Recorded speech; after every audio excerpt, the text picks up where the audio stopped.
This story was written by a French writer, Jules Verne, over 100 years ago. Nowadays, he's regarded as the man who invented science fiction. He was the first storyteller to mix together adventure and scientific fact and fantasy. He wasn't a scientist himself. He'd been trained, in fact, to be a lawyer, but he was interested in all branches of science, and he was careful to study each subject thoroughly before he wrote about it. And he had the gift of prophecy. He wrote about submarine journeys into the ocean deeps long before submarines were invented. He described a journey round the moon and another to the moon a century before such journeys were actually made by man. He foresaw the invention of the airship, the radio, the electric clock. But the story you're going to hear now is about a journey that no man has yet succeeded in making. A journey to the center of the earth.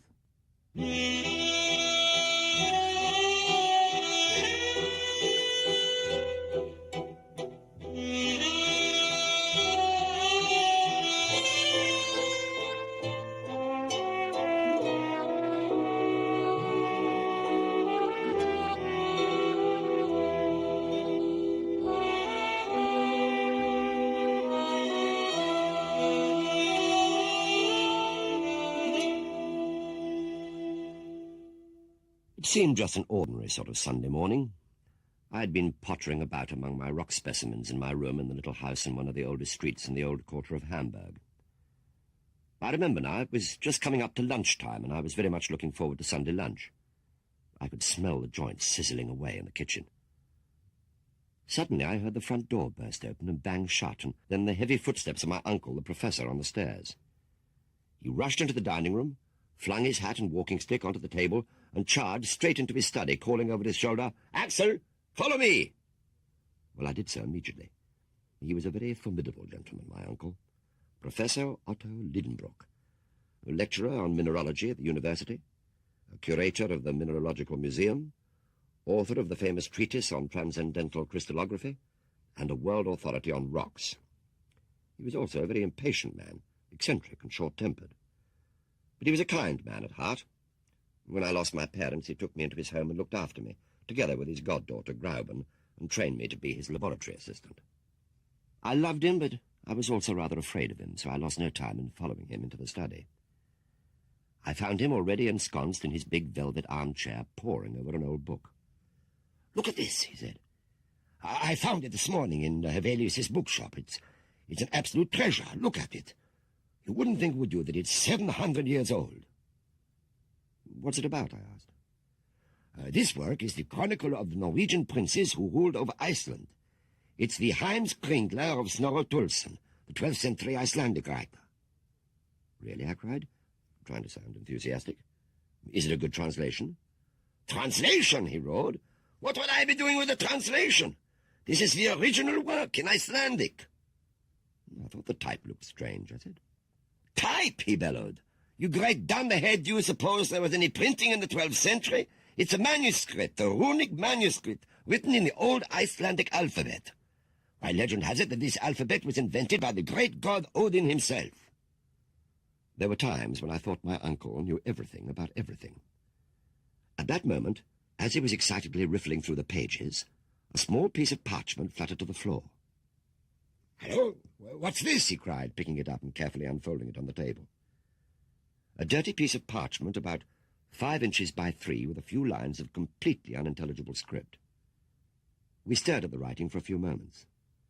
"Yes, these are runic letters, all right," said my uncle. "They're identical with those in the book. But what on earth do they mean?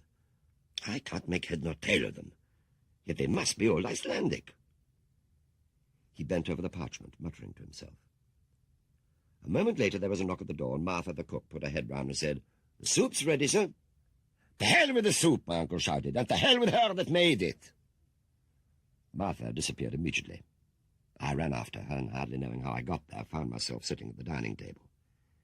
There were only 2 of us. Grauben was staying with some relations of hers for a few days. We waited several minutes. I was desperately hungry, and there was no sign of the professor, so Martha served the meal, and we ate heartily. "I've never known such a thing," said Martha. "The professor not at table for Sunday lunch? It means something serious is going to happen. Well, luckily for us, it didn't happen until we'd finished our meal. I just swallowed the last delicious mouthful when that stentorian voice summoned me back to the study. Axel!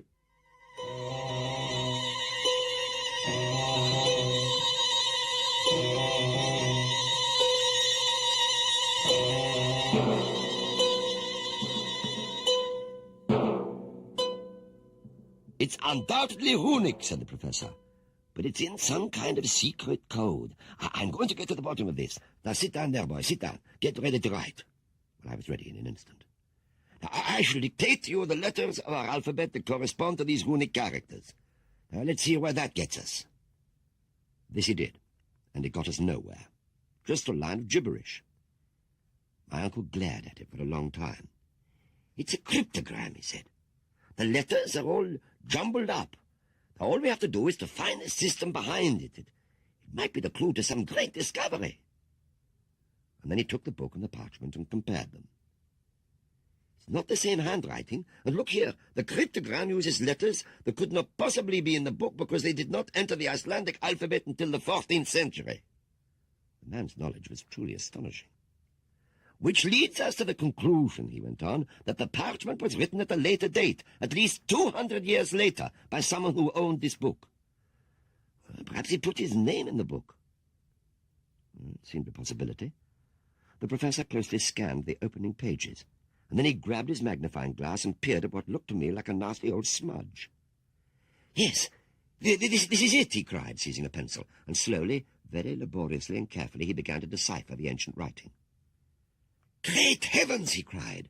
It's Arn Saknussemm. The name meant nothing to me. The famous Icelandic alchemist of the 16th century, one of the great scientists of his time. He might have made some surprising invention and concealed it behind his cryptogram. But if it was so marvelous, I ventured to say, why should he want to conceal it? Why, indeed, replied my uncle. But perhaps we'll know the reason when we've deciphered the message. I shall neither eat nor sleep until I have found it out, and neither will you. Good Lord, I thought. It's a good thing I had a big lunch today.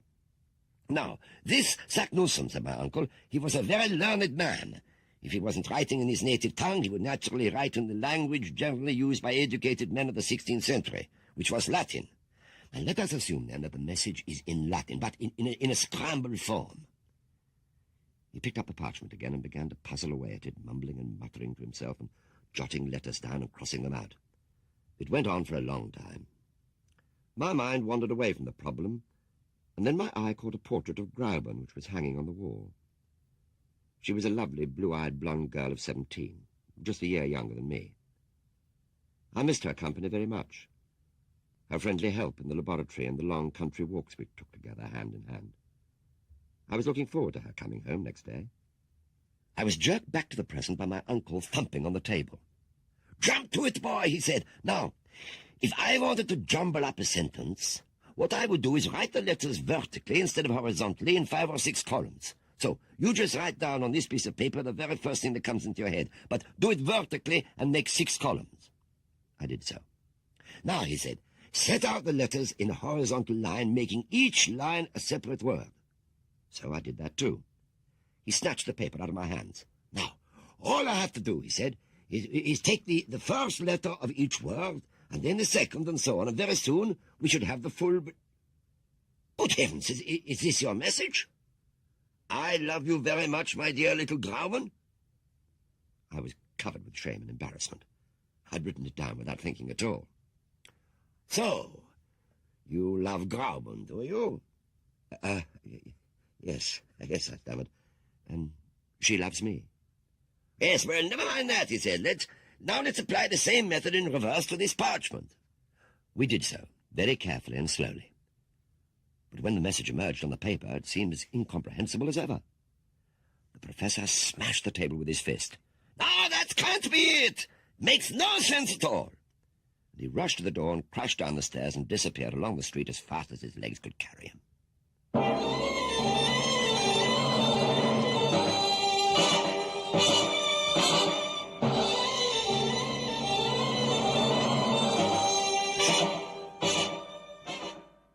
"Where has he gone?" said Martha, running from the kitchen.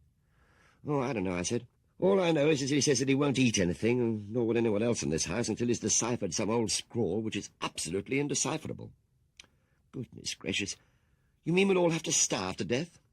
Looks very like it. He's a very determined man, my uncle. He did not come back for many hours. I did a little work in the laboratory and then wandered back into his study and stared a long time at the series of letters that I'd written down. I tried grouping them in all kinds of different ways, but none of them led to sense. My brain grew fuddled with the effort after a while, and I sat back and found my face with the paper. And then my eye suddenly caught a perfectly legible Latin word when the back of the paper was towards me. The light dawned. My uncle had been right about the language and the system of the code. All it needed was to be read backwards. I was so excited by the discovery that I had to walk round the room several times before sitting down to spell the message out. And when I did, the message was clear enough, all right. But it was also very clear to me what it would mean. If my uncle knew about this, he would want to make the journey himself. Nothing would stop him. And he'd insist on taking me, too. And we'd never come back. Never. And I would never see my Greiben again. Well, I determined not to tell him the secret, hoping that it was too simple for his subtle brain to catch. He came back to the house at last and went straight to the study and stayed there a long time. We could hear him mumbling and grumbling to himself, and occasionally roaring with rage. We went to bed without supper that night, and my uncle did not go to bed at all. The next day was worse. No breakfast, no lunch. I was ravenously hungry, but he was adamant. And in the end, my hunger was too much for me. I went into the room, and I picked up the paper and pretended to study it hard. "I have it," I cried. "What?" he exclaimed, seizing the paper. "Read it backwards." He did so and uttered a great cry. For what it said in Latin was this: "Descend into the crater of Sneffelsjökull over where the midday shadow of Skartaris falls, before the calends of July, traveller, and you will reach the centre of the earth. I have done this. An Saknussem." The professor was overjoyed. He danced round the room for several minutes, and then he fell back into the armchair. "The centre of the earth," he said. What time is it now?" 3 o'clock. "Is it indeed? Time for something to eat, then. And after that?" "After that?" "You can pack my box." "What, straight away?" I exclaimed. "Yes, and your own as well."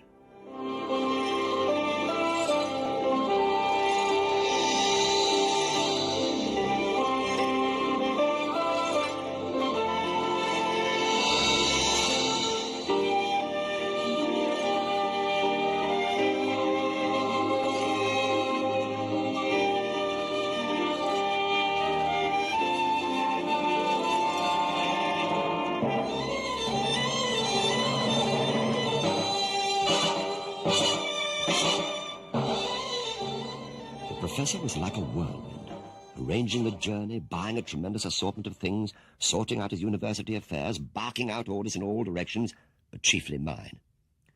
Well, I did all I could to persuade him to give up the idea, but he crushed my every argument like a steamroller. He worked it all out. The Sneffelsjökull of the message was a volcanic mountain in Iceland about 5,000 feet high. The volcano was said to be extinct. At any rate, it hadn't erupted for 600 years or so. The other strange name in the message, Skartaris, was the name of a neighbouring summit. All we had to do to find the entrance to the centre of the earth was to get ourselves to the top of Sneffels for the last week of June, the calends of July, and let the shadow of Skartaris point the way.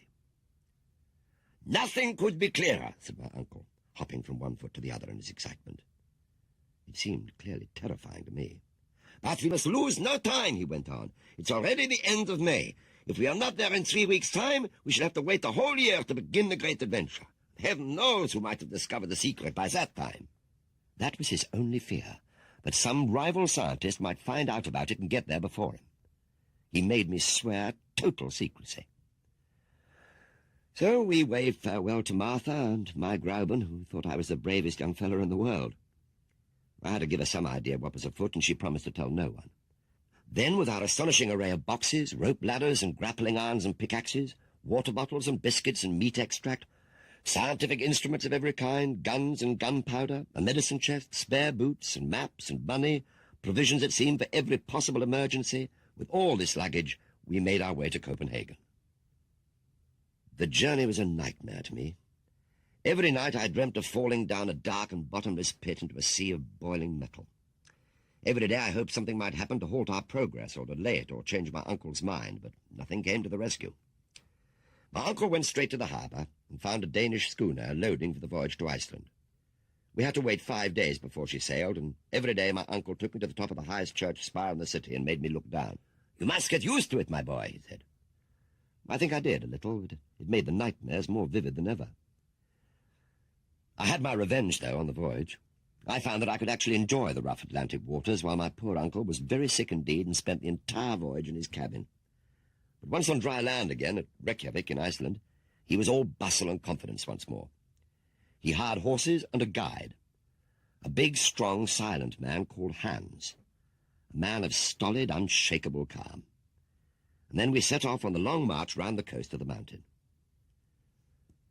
We could see Sneffels from a long way off, rising steeply from the sea and dominating the prospect. My uncle's excitement mounted as we approached, and so did my despair. It was a long, hard slog to the rim of the volcano. We had to hire local porters to carry the boxes, but at last we got there. It was late, 11 o'clock at night, but I saw the midnight sun low on the horizon before I fell into one of the best sleeps I'd had for ages.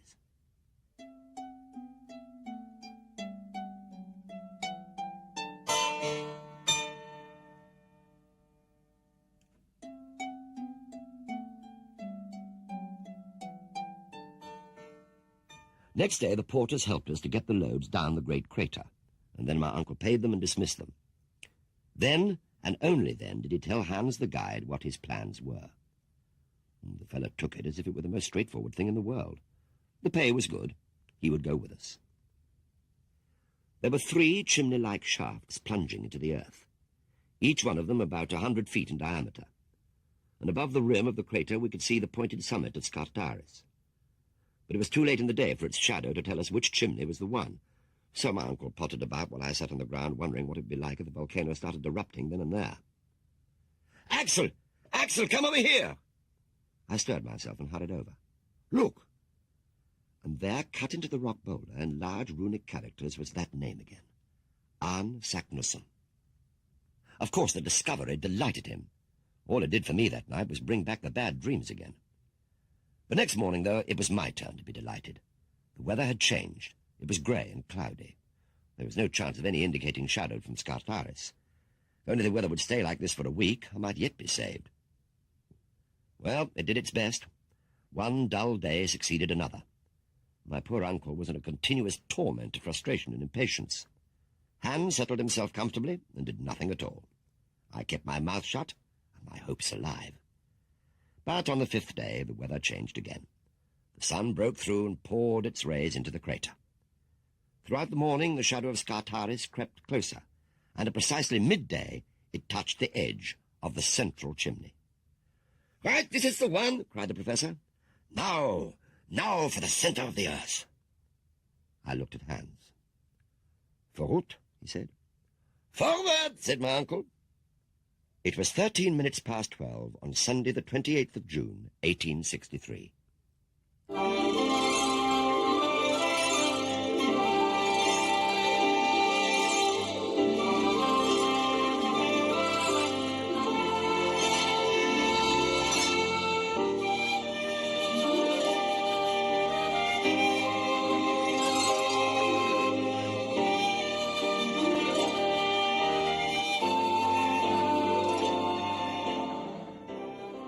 Now for the real journey. The underground journey of exploration began. I would still, I must confess, have liked to have found some reason for turning back, but I was shamed into silence by Hans the guide, who seemed completely unconcerned, and so I walked across to look into the central chimney. As I said, it was about 100 feet across. I held on to a firm rock on the edge and looked over. It was a void, a great black emptiness with sides that seemed almost sheer and no sign of the bottom.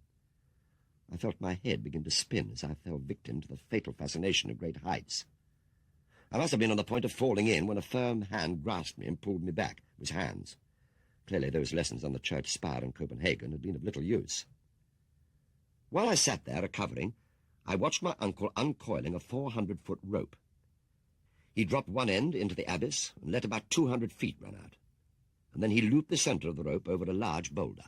"It's quite simple," he said. "It's a trick the alpine mountaineers use. You just lower yourself down, holding onto both strands of the rope, and then when you're nearly at the end of the rope, you find a convenient ledge, you let go of one end of the rope, and you haul it in. And you repeat the process and go on downwards. It's absolutely safe, if you don't let go." "Well, what are they going to do about all the baggage, though?" I asked. "Oh, that's simple, too," he replied.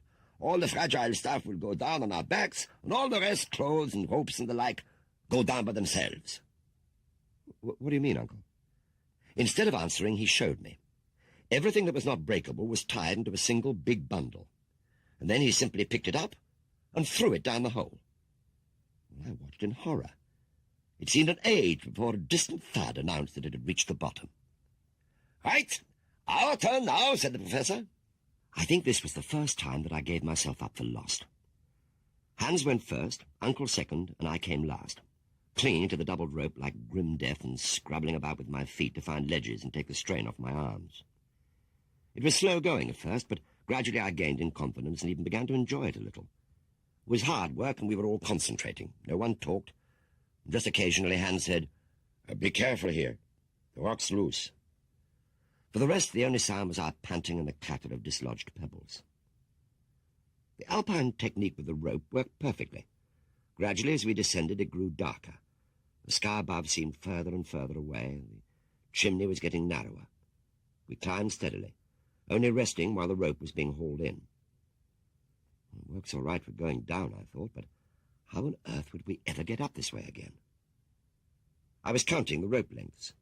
I was halfway down the rope for the 14th time when I heard a cry from Hans below me. I slithered down quickly and landed with a bump at my uncle's feet. "Well, we've arrived," he said. "Where?" "At the bottom of the chimney." "Is there any way on ahead?" I asked. "Oh, yes," he said. "I can just make out a slanting corridor away to the right. We'll investigate that tomorrow. Now we will eat and then sleep." "Oh, it wasn't too bad, Uncle, when you get used to it, was it?" I said. "No, Axel," he replied, "but we haven't really started to go underground yet." "What?" I cried. "No, you see, we descended to about 2,800 feet, and that's exactly how high we were above sea level when we started. So we're only at sea level now. Tomorrow we start to investigate the Earth's crust." With that comforting thought, I turned over to sleep. But just before I dropped off, I looked straight up and saw a star shining high above. By my calculations, it must have been Ursa Minor.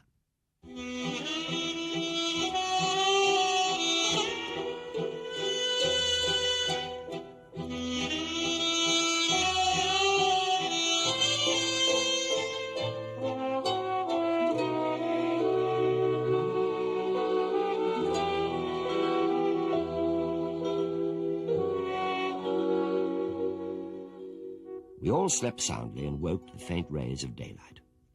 "Well, first of all," said my uncle briskly, "we must find that bundle we posted ahead of us." Yes, I'd forgotten all about that. But after a few moments we discerned it, caught on a ledge just above us, and Hans clambered up like a cat to retrieve it. "Now for breakfast," said my uncle. We washed down our biscuits and meat extract with a few mouthfuls of water mixed with gin. It's going to be a very boring diet from now on, I thought. Uncle, meanwhile, was busy with his notebook, recording the date and time, the air pressure and the temperature, and the direction we were going to travel, east, southeast. Next he got out 2 special miner's lamps that he'd brought, cunningly powered by electricity so there'd be no danger of igniting any gas. He kept one and gave the other to Hans, and a fine light they gave us as we set off down the sloping corridor, Uncle leading the way, Hans following and controlling the slide of the big bundle with the rope. Me, as usual, bringing up the rear. We walked, or slid rather, all day in this fashion through a magnificent treasure house of lava and quartz crystals formed into most marvellous shapes. At last Uncle called a halt, and we rested and ate. One thing was worrying me. We'd only enough water for 5 days. We'd been hoping to replenish our bottles from springs, but there'd been no sign of any. I pointed this out to my uncle. "Ah, don't let that worry you, my boy," he said. "We shall find water enough." "When?"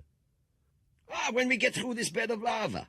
The springs cannot possibly break through the walls, but as soon as our paths lead below the lava, there'll be plenty of water, have no fear.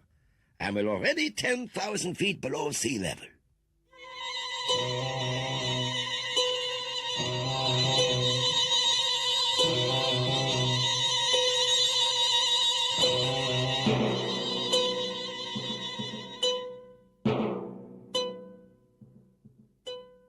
Next day we continued down the sloping ramp until just after midday we reached a point where we had a choice of 2 ways onward, both of them narrow.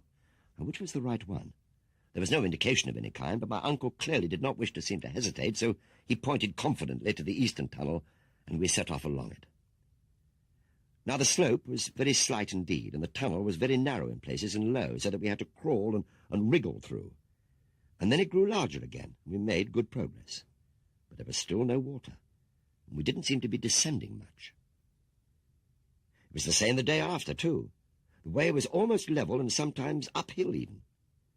I grew very tired after a few hours of this, but had to keep going because they had the lamps and I had no wish to be left alone in the darkness. And then I noticed a change in the rock around. It was no longer lava, but deposits of schist and limestone and shale. It seemed clear to me that we'd taken the wrong path and left the granite mass and lava route of Snuffles. But when I suggested this to my uncle, he merely said, "Ah, you may be right, Axel, but we cannot be sure until we reach the end of this tunnel." "Yes, but we're running very short of water, Uncle." "I know, so we must ration ourselves from now on and push on as fast as we can." All next day we walked on without a word spoken. I think the others were beginning to feel as frightened and as thirsty as I was. And the same the next day, until evening, when we suddenly came upon a wall completely blocking all further progress. "Ah, well, so much the better," cried my uncle. "Now at last we know we're not on Saknusson's road, so we'll go back and take the other one." "As if we have strength enough," I said. "And why shouldn't we?" "Because tomorrow there'll be no water left." "And no courage either," he said with a stern look.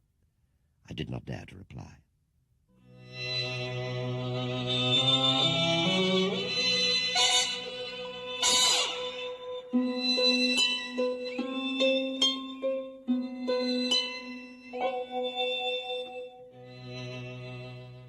I don't think I shall ever forget those next 3 days as we struggled laboriously back the way we'd come.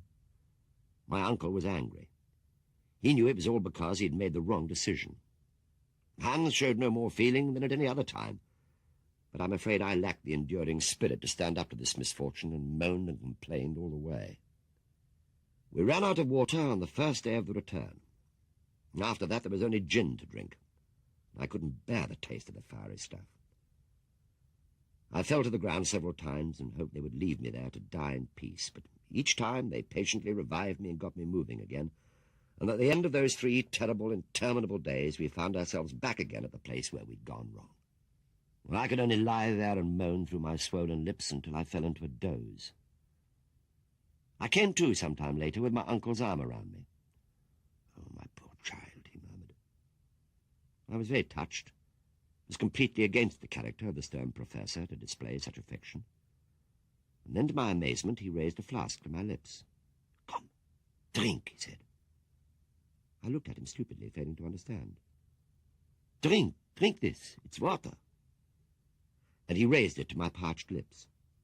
It was only a mouthful, but it was blissful. I could feel the wish to live surging back into my body. "Thank you, Uncle. Thank you. I saved it for you," he said. "It was the last I had." I was more moved than I could say. "We'll go back home now, Uncle, won't we?" I croaked. "Go back? Just when success is assured?" "Never," he replied. Then we'll all die down here." "No, Axel, no. You must go back and Hans can go with you, but I shall stay and continue the journey." "Oh, you can't go on alone."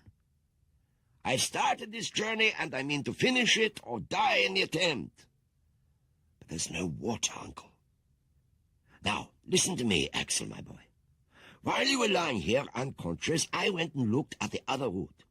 It plunges straight down into the bowels of the earth. In a few hours, I promise you, it will bring us to the granite mass, and there we'll find water in abundance. Now, nobody knows more about rocks than I do, and I am absolutely sure of it. Now, listen to my proposal. You know that the great navigator Christopher Columbus asked his crews for just 3 more days to reach land. And those men, though they were sick and terrified, granted his request. And in those next days, they discovered the new world. I am the Columbus of these subterranean regions. I ask you only for 1 more day. If we do not find water in that 1 day, I swear to you that we will return to the surface." Well, I knew how much it must have cost him to make this promise. And I knew how certain he must be that there was water there below us. "Very well," I said. "Do as you wish, Uncle. I'll go with you. And may God reward your strength of purpose."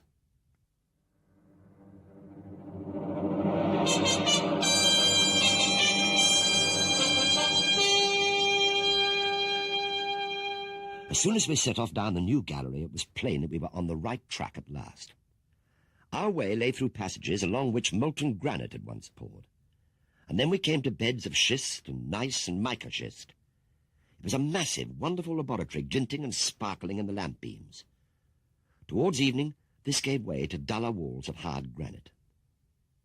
I'd been so fascinated by the display of minerals that for a while I forgot my thirst, but now the torment returned. My uncle strode untiringly on, listening for the murmur of water. But there was nothing. I staggered after them for as long as my strength held out, but in the end I collapsed unconscious. I don't know how long I slept, but I remember coming to, or half coming to, and hearing noises, and then seeing the rays of a single lamp, and I was aware that Hans the guide was leaving us. Was he betraying us now? It seemed incredible. But what was he doing? He set off alone down the passage. Had he heard something? My mind was feverishly clutching at these thoughts when I became unconscious once more. It must have been a long time before I was wakened again by the sound of Hans returning. He went to my uncle and shook him, and then I heard the word that I had been longing for. Water. "Water," said my uncle. "Where?" "Down there." We were on our way again in no time, stumbling and half running down the corridor of rock. After half an hour we could see no water, but we began to hear a low rumbling sound like thunder in the distance, and it grew louder as we pushed on. "It's a torrent," said my uncle, "an underground river somewhere nearby." The sound was clearly coming from behind the wall of granite to our left. I ran my hand along the rock, but there was no moisture. Hans made us rest while he found the point on the wall where the noise was loudest, and then he took the pickaxe and he set to work, like a coal miner on the rock. His strength, after all the effort and suffering of the past few days, was amazing. He worked steadily, hacking a hole in the granite, and the roaring sound grew louder. Suddenly it turned to a fierce hissing, and a jet of water shot through and broke against the wall opposite. Hans let out a cry of pain, and I understood why when I plunged my hand into the jet. The water was scalding hot.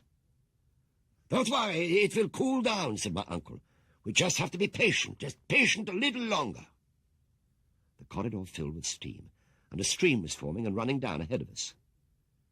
Soon we were able to drink, a little at first, and then in great ecstatic gulps. I drank without stopping, without tasting even. "Look at it, Uncle. It's got iron in it." It's obviously got a high mineral content. Very good for the digestion." When we'd drunk enough, we filled our water bottles and flasks and wondered how we could stop up the hole again. "But why should we want to stop it up?" my uncle asked. I could think of no good reason. "Let's allow the water to run. It will guide us down and be a constant source of refreshment on the way." "And with this to help us," I cried, "there's no reason why the expedition shouldn't be successful after all." I slept more soundly than I'd done for many days.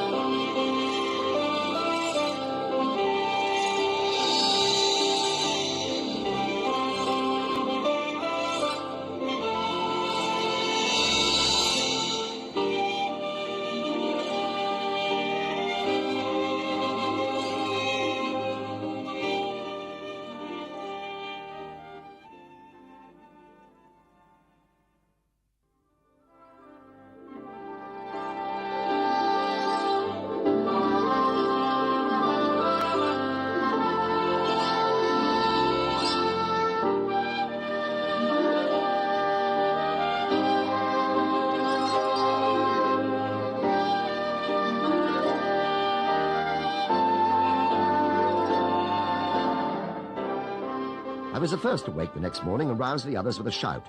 "Come on, let's start." The tunnel was twisting, but led towards the southeast.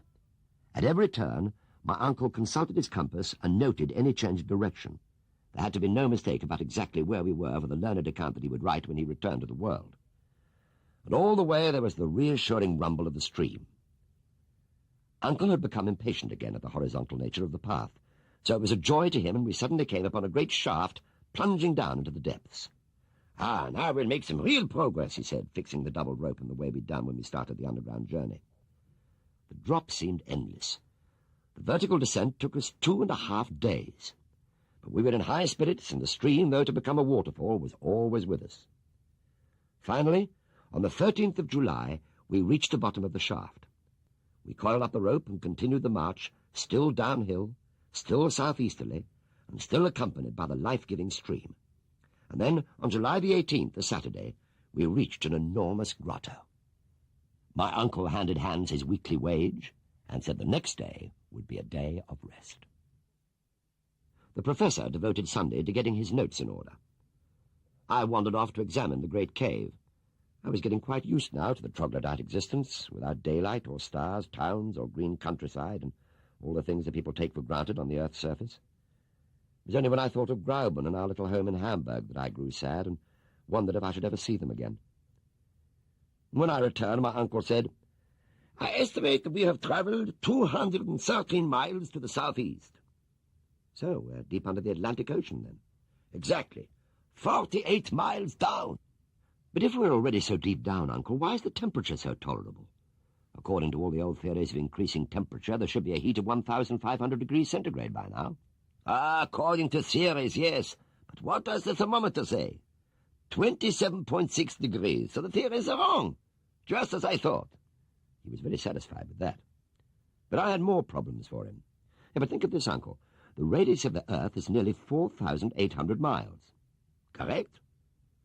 But we're only 48 miles down, only 100th of the distance. So if we go at this pace, I was making calculations very rapidly in my head, why, it'll take us 5.5 years to reach the center of the Earth. "Ah, to blazes with your calculations. How do you know the path doesn't go straight to the center of the Earth from here on? And we have the word of Arne Saknussemm that the journey can be done." "I know, Uncle, but I'm entitled to—" "You're entitled to hold your tongue, Axel, instead of talking fanciful nonsense." I made no reply, and he returned to his notebook. The days that follow suggested that my uncle might be right after all. The slope was steep, close to vertical at times, and we relied a great deal on the skill and strength of Hans. What we would have done without that imperturbable pillar, I shudder to imagine. We certainly could not have managed without him. Day after day he solved the problems that arose before us without a word. Silence became a habit with us all. We moved inexorably on, each locked in the private world of his own thoughts. One day, August the 7th it was, I had one of the lamps and was forging on ahead of the others, walking almost automatically. The slope was gentle and easy. I can't remember what I was thinking about, but I can remember very vividly suddenly stopping and thinking how silent it was. I was absolutely alone. Must have been going too fast for them, I thought, or else my uncle has found something very interesting. I wasn't worried at first. I just turned round and set off back to meet them. But after 15 minutes or so, with still neither sight nor sound of them, I called out at the top of my voice. I heard the echoes of my shout reverberating for a time along the passage above me. But there was no answering call. "Now, you must keep calm," I said to myself, "and keep walking back. There's only one passage. You're sure to come across them." I walked on, beginning to feel uneasy. And then I thought of something. The silence around me was something new, something I hadn't experienced for many days. Why was this so disturbing? And then in a flash I realized. There was no stream. Somehow, somewhere along the route, I'd taken a different turning and parted company with the faithful water. I was utterly alone, buried alive miles down in the earth with no companions and no food and no water.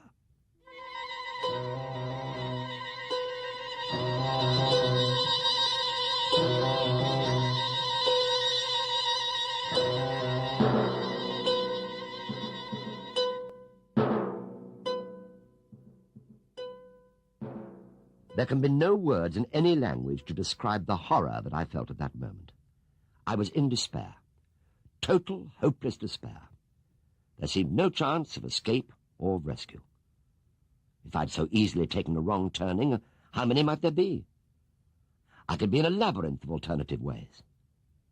And how could I hope to guess where my companions were? Well, no doubt they'd be looking for me, but where? Lower down somewhere, perhaps, assuming that I'd gone on along the right path, or somewhere back there in the silent darkness, trying to work out where I'd gone wrong. How could I tell? And how long could I hope to retain strength enough to carry on without food or drink?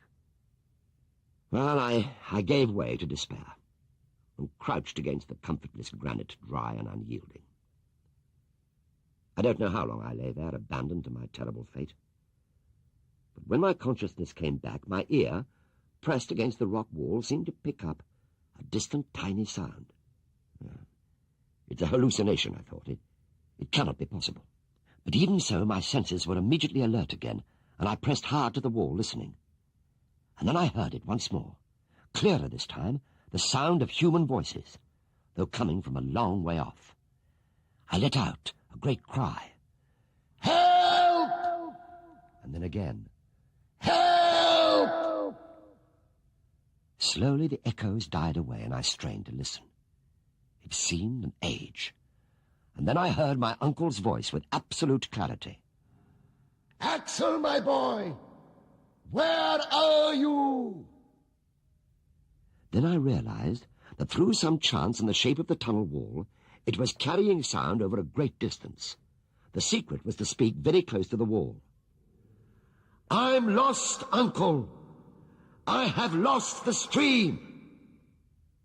Another long silence, and then, my poor boy, do not despair. We can hear each other now, and soon we will be together again. But first, I said, we must know how far we are apart. You have your chronometer? Yes. Well, take it and say my name and note the exact second when you speak. As soon as I hear it, I will repeat the name. And when you hear my reply, note the exact second again. The time will tell us how far we are apart. Carefully, we carried out the plan. Axel, the total time was 40 seconds, which means that the sound took 20 seconds to travel between us. And so there are just under 4 miles separating us. 4 miles? That is not so far, my boy. But should I go up or down? Down. I'll tell you why. We are in a huge cavern, and many passages lead into it. I believe all the passages in this area radiate from here. So if you proceed downhill, you must find us. Very well, Uncle. I'm setting off now. Goodbye. Au revoir, Axel. Au revoir. And so I set off once more, stumbling and staggering where the path was steep, almost running when it levelled off. And then it grew steeper, but I still hurried, tumbling rather than walking. I had no longer the strength to stop myself. All of a sudden, the ground disappeared from under my feet altogether, and I plunged down a vertical shaft, bouncing off the wall, completely out of control.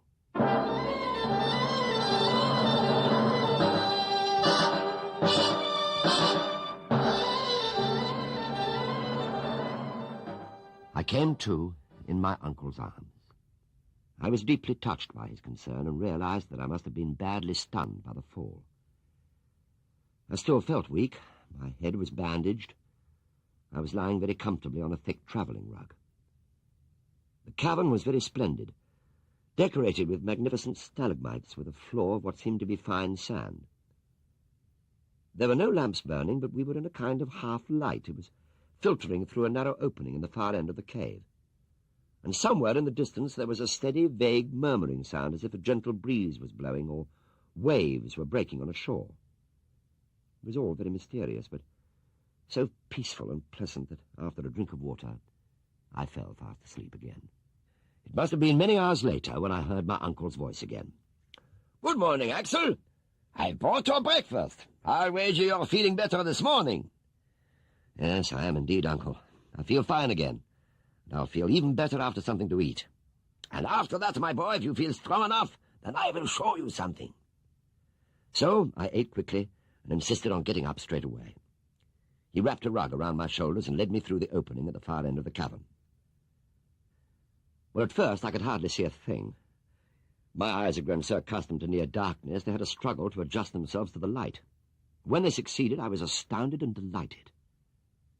"The sea!" I cried. "Yes," said my uncle, "and I've already named it after myself, the Liedenbrock Sea." It was a vast sheet of water stretching out of sight. Waves broke before us on a shore of fine sand and tiny shells. There was a light wind, and further round the coast there were high cliffs. And all this I could not see by the light of the sun or the moon, but by some clear, bright whiteness like an aurora borealis. I gazed at it all in wonder and silence. "Ah, the place is full of marvels," said my uncle.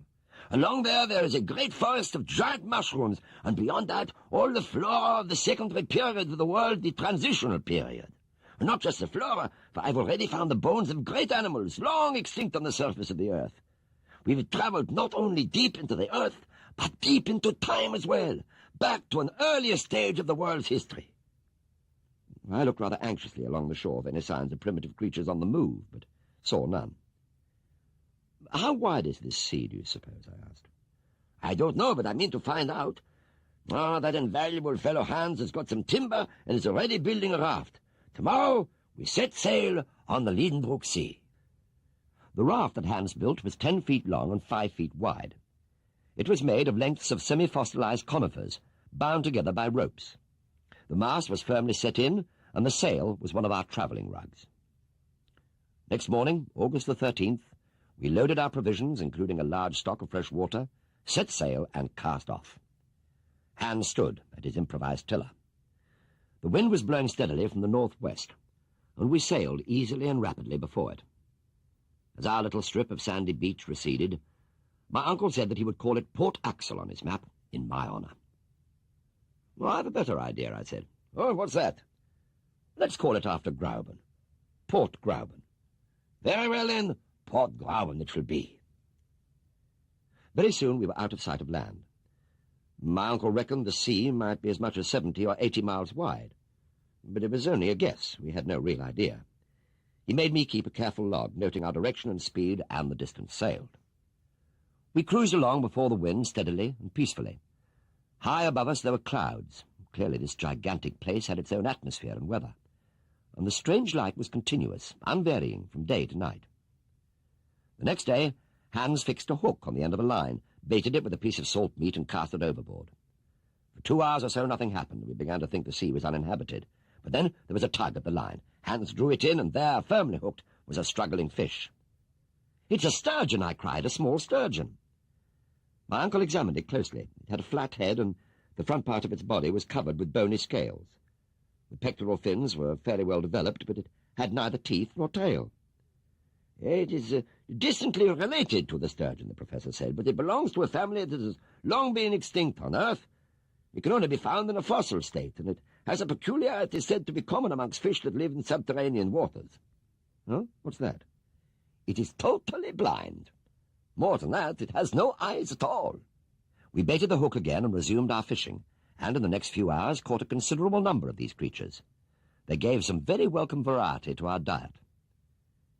We certainly needed something to keep our spirits up, for though this form of travelling was a great deal less laborious than that we'd grown used to, it grew exceedingly monotonous as day followed day with no change in conditions and no sight of land. We'd sailed more than 200 miles by now, and Uncle was showing signs of impatience. Repeatedly he raised the telescope to his eye and scanned the changeless horizon. "Oh, don't worry, Uncle," I said. "We're travelling very fast."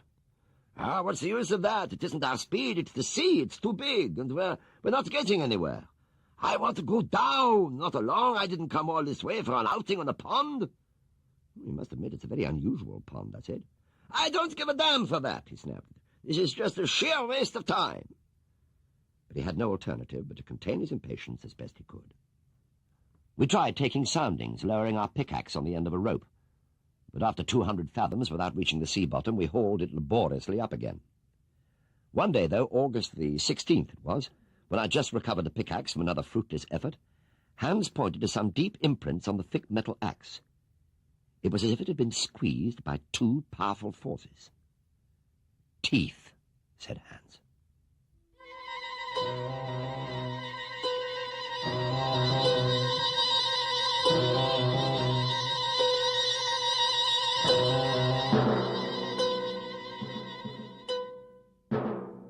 Hans was on watch that night, and we were sleeping when the raft was suddenly shaken by a tremendous jolt. "What's the matter?" cried my uncle. "Have we run aground?" Hans pointed to a dark mass rising and falling about a quarter of a mile from us, churning the waters violently. "It's a colossal porpoise," I said. "Yes, and there's a great sea lizard over there. And look at that giant crocodile. Look at those teeth."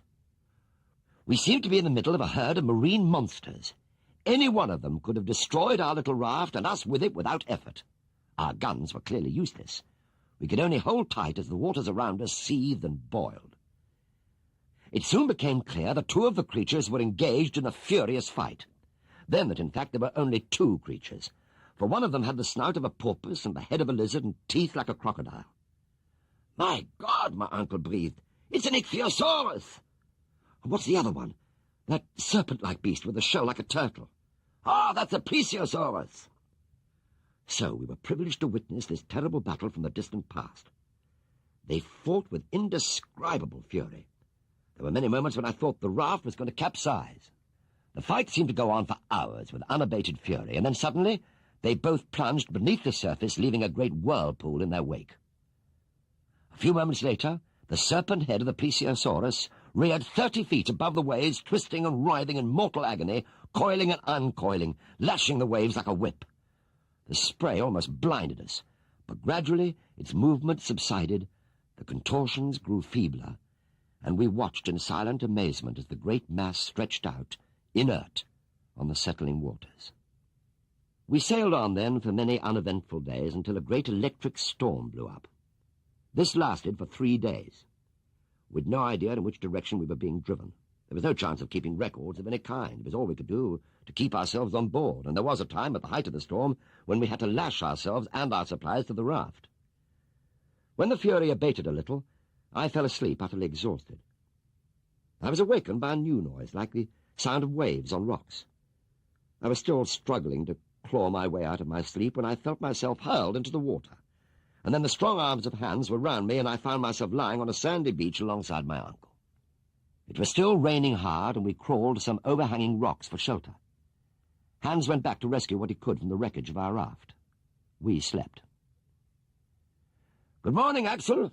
I trust you slept well." We sounded for all the world as if we were in our house in Hamburg at the start of a perfectly normal day. I opened my eyes to see that the storm was over.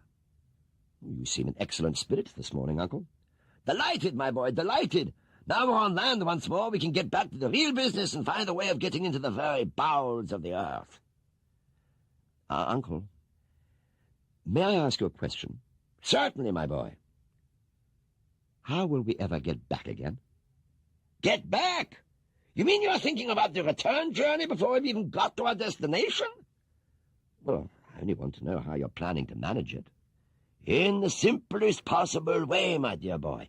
Once we have reached the center of the globe, we shall either find some new route to the surface, or we shall return by the way we have come. I don't suppose it will close up behind us." He really was the most extraordinary man.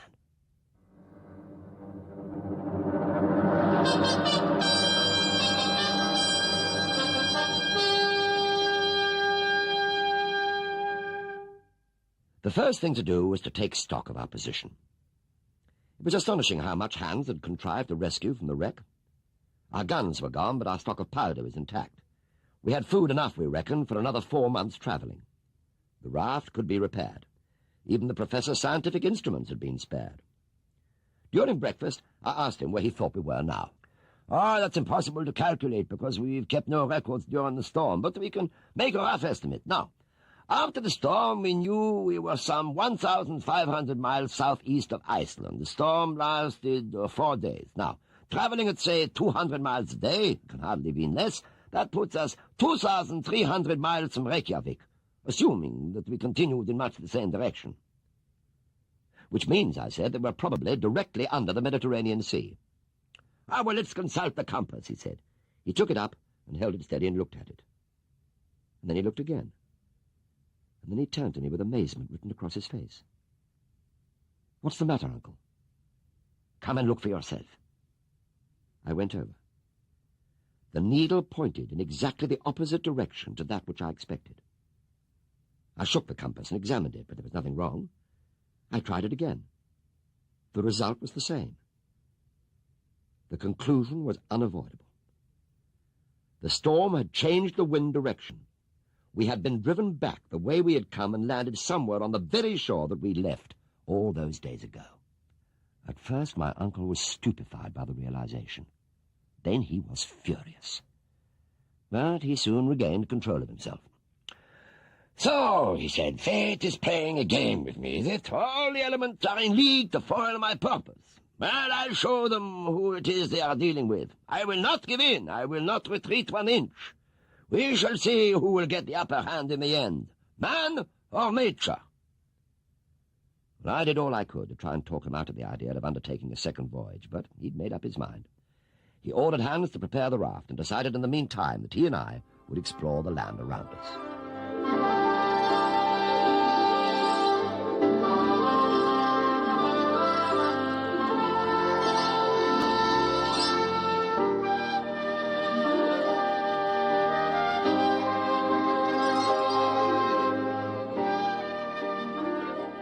We walked along the shore of the Liedenbrook Sea, my uncle taking an interest in everything we saw and expounding his theories.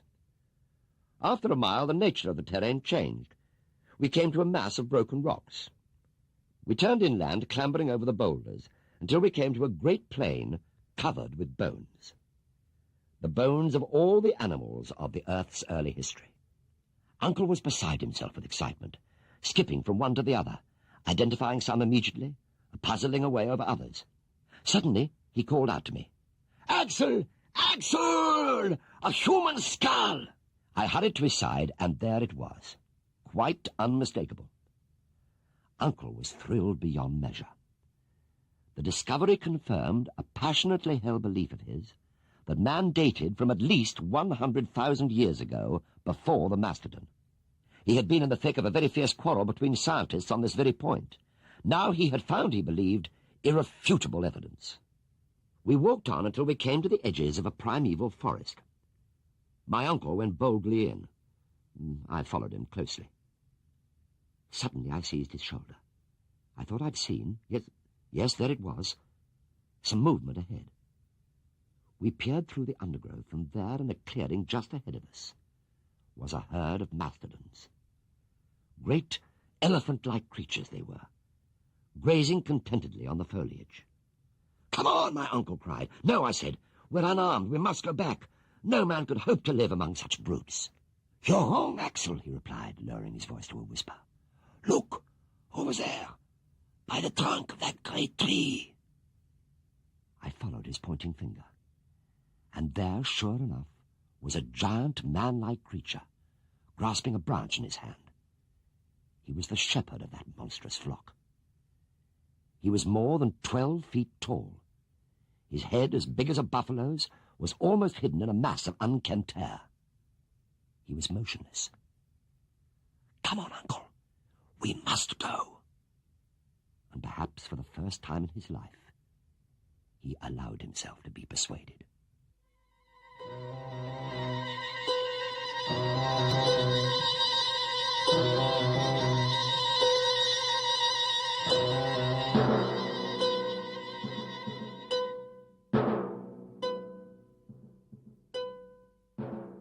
On the way back to the coast, we were both silent, fearful of making too much noise, pondering the marvels that we'd seen.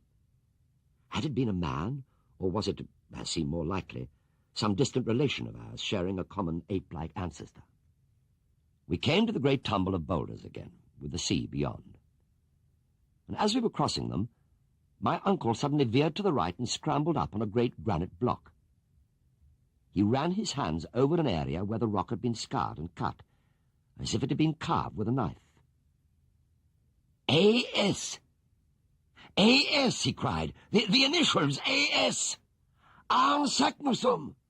What a genius that man was! He neglected nothing that would point in the correct path for those who followed him." And behind the boulder, we found the entrance to a dark tunnel. We could not investigate, as we had no lamp with us, so we hurried back to the raft, found everything ready, and sailed it along the coast to tie up just beneath the cave. The 2 lamps were lit, and I climbed up ahead of the others. The opening was roughly circular, about 5 feet across. The tunnel itself was smoothly bored, presumably by rocks forced up through some great eruption. But after only a few steps, we found the way ahead blocked by a massive boulder. There was no way round it. "Oh, it must have been brought down after Saknussemm passed this way," said my uncle. "How can we get through? The pickaxe?" "Oh, no, it would take too long." "Well, how then?" "With the gun cotton, of course. We'll blast our way through." Hans used a pickaxe to hollow out a hole big enough to take the charge of 50 pounds of gunpowder. Uncle and I improvised a slow fuse of gun cotton in a linen tube. By midnight, all was ready. I was desperately eager to carry on, but Uncle ordered a night's sleep first. So it was not until 7 hours later that I clambered up to the cave again to light the fuse. The others waited on the raft. I ignited the train of powder and then ran back to the raft, and we pushed off and put out to sea. The fuse was timed for 10 minutes, and Uncle counted off the time. It seemed endless. "Another 2 minutes to go. 1.5. 1 minute now. 30 seconds. 20. 10. I don't know what happened then. I don't think I heard the noise of the explosion. Suddenly the whole shape of the rocks before us changed. A great pit opened up onto the shore. The sea poured into it, and we were swept along with it, helpless, clinging to the raft for dear life.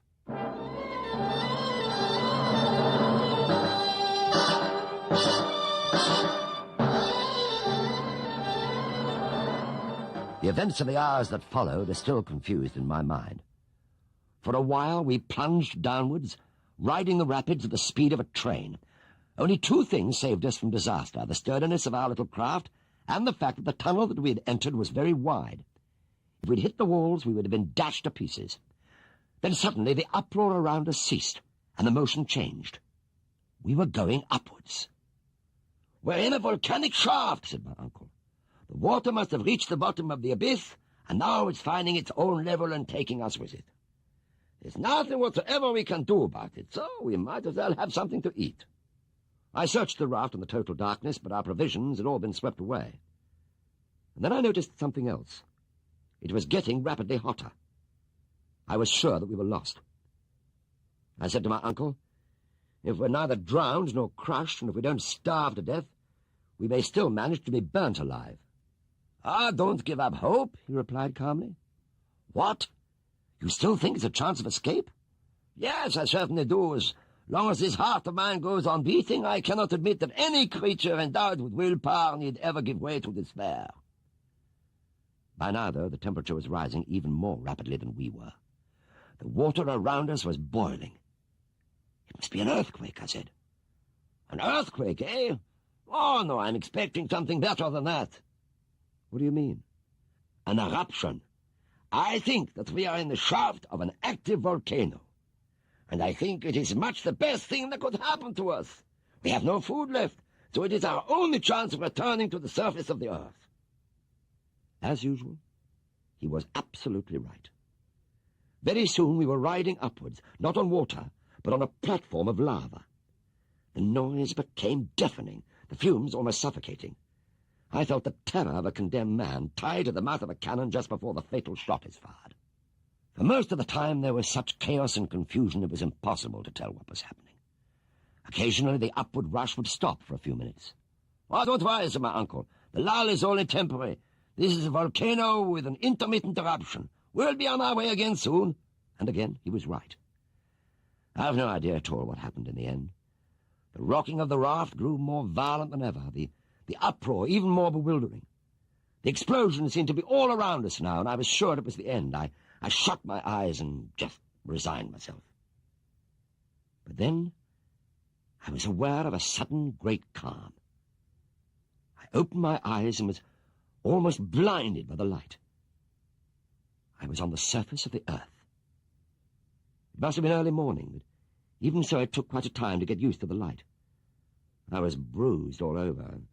My clothes were in shreds, but no bones were broken. The others were lying nearby on the mountainside, close to the rim of the crater, which was still exuding smoke and fumes. Miraculously, none of us was seriously injured. We gathered ourselves together and hurried down towards the valley. Ah, it was marvellous to see the world again, and green groves and fields in the distance and the blue sea. But where on earth were we? We had expected to find ourselves, if alive at all, somewhere in the far north. Clearly the odd behaviour of the compass, caused, as I now believe, by that great electric storm, had completely misled us. We had the answer soon enough, from the first shepherd boy we met. Uncle tried him in several languages without response, and then he tried Italian, and the answer came promptly. Sicily. We were by the Mediterranean after all, and the volcano that had brought us so tumultuously to the surface was none other than Etna itself. So we made our way home to Hamburg. Martha and Grauben, well, they were overjoyed to see us. "Oh, now that you're a hero," said Grauben, "you'll never need to leave me again." There was little chance of that. Well, at first my uncle had a hard time trying to convince his colleagues of the truth of his story. But he finally won most of them over, after many an angry outburst, and became world-famous for his exploit. As for Hans, he soon grew homesick and insisted on leaving us for Iceland. Uncle gave him his final payment.